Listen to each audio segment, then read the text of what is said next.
बढ़ते हैं आगे, बात उत्तराखंड में हो रहे बर्फबारी की करते हैं, जहां सीजन की पहली बर्फबारी में ही राज्य के चारों धाम में बर्फ की सफेद चादर बिछ चुकी है। वैसे इस साल उत्तराखंड में बर्फबारी के लिए लंबा इंतजार करना पड़ा है। सवाल है, चारों धाम के लिए लेट से शुरू हुई बर्फबारी के मायने क्या है, किस तरह उत्तराखंड में बर्फबारी का पैटर्न बदल रहा है, इस रिपोर्ट के जरिए समझने की करते हैं कोशिश।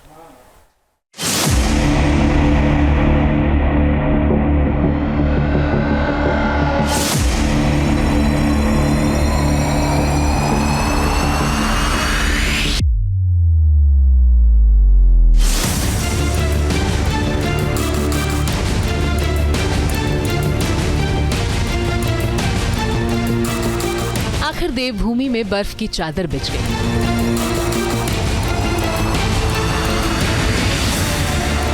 तमाम पहाड़ी इलाकों के साथ चारों धाम में हो रही बर्फबारी।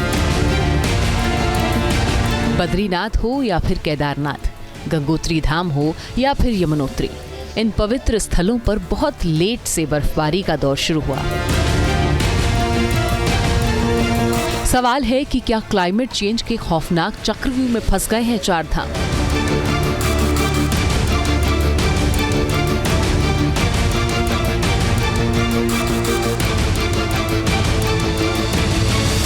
चार धाम में लेट से शुरू हुई बर्फबारी के आखिर मायने क्या हैं? आखिर इस साल देवभूमि में कितनी बर्फबारी होगी? किस तरह चार धाम में बदल रहा है मौसम का मिजाज? हम बर्फबारी की इन तस्वीरों के जरिए तमाम सवालों का जवाब जानने की कोशिश करेंगे। तो सबसे पहले चलते हैं बद्रीनाथ। लंबे समय के इंतजार के बाद बर्फ से बद्रीनाथ धाम का श्रृंगार हुआ है। इस शहर में विराजते हैं भगवान विष्णु के अवतार बद्री नारायण, और इस साल बद्री विशाल के गेट के बंद होने के करीब 23 दिन बाद बर्फबारी हुई है। रिपोर्ट्स की माने तो बद्रीनाथ में इस साल पिछले 6 महीने में एक बार भी बर्फबारी नहीं हुई। 2023 में अक्टूबर महीने में भी 3 बार ही बद्रीनाथ में बर्फबारी हुई। जानकारों का कहना है कि बद्रीनाथ में लगातार बढ़ते हुए तापमान की वजह बर्फबारी पर असर डाल रही है। अच्छी बात यह है कि बद्रीनाथ में बर्फबारी का दौर अब शुरू हो चुका है।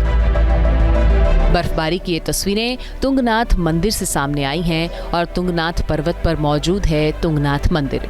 ये 3640 मीटर की ऊंचाई पर बना हुआ है और पंच केदारों में सबसे ऊंचाई पर मौजूद है।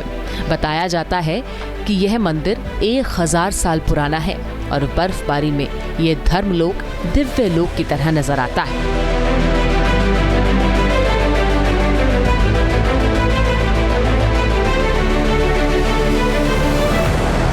उत्तरकाशी जिले में स्थित गंगोत्री धाम से भी बर्फबारी की ही तस्वीरें सामने आ रही हैं और राहत की बात है कि इस बर्फबारी को देखकर हर कोई खुश है।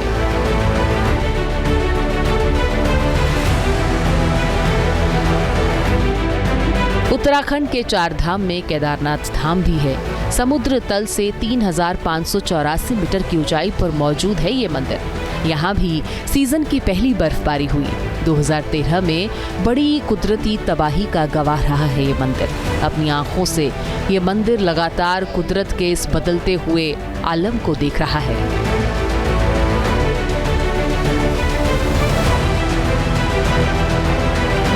केदारनाथ मंदिर मंदाकिनी नदी के तट पर है, लेकिन मंदाकिनी नदी का संतुलन अब बिगड़ रहा है और इसकी वजह है केदारनाथ के ऊपर मौजूद ग्लेशियर का पिघलना।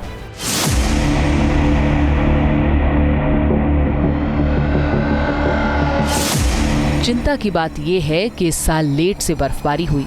ग्लेशियर और पहाड़ों की सेहत कैसी रहेगी, ये दिसंबर, जनवरी और फरवरी में होने वाली बर्फबारी पर टिका है। वैसे सुकून देने वाली खबर यह है कि उत्तराखंड के तमाम इलाकों में बर्फबारी हो रही है। जोशीमठ की ही ये तस्वीरें देख लीजिए, बर्फबारी का असर यहाँ नजर आ रहा है। और मशहूर पर्यटक स्थल नैनीताल के मुक्तेश्वर से भी बर्फबारी की बेहद खूबसूरत तस्वीर सामने आ रही है। बर्फबारी के बाद सफेद स्वर्गलोक की तरह नजर आते हैं ये तमाम इलाके। उत्तराखंड के बागेश्वर में भी बर्फबारी से ठंड बढ़ गई है। लोगों को सतर्क रहने के लिए कहा गया है, लेकिन इस कड़ाके की ठंड से लोग खुश हैं और यही प्रार्थना कर रहे हैं कि बर्फबारी का ये दौर थोड़ा लंबा चले। Team news nation. News nation अब व्हाट्सएप पर खबरों के ताजा अपडेट के लिए न्यूज नेशन के इस QR कोड को स्कैन करें।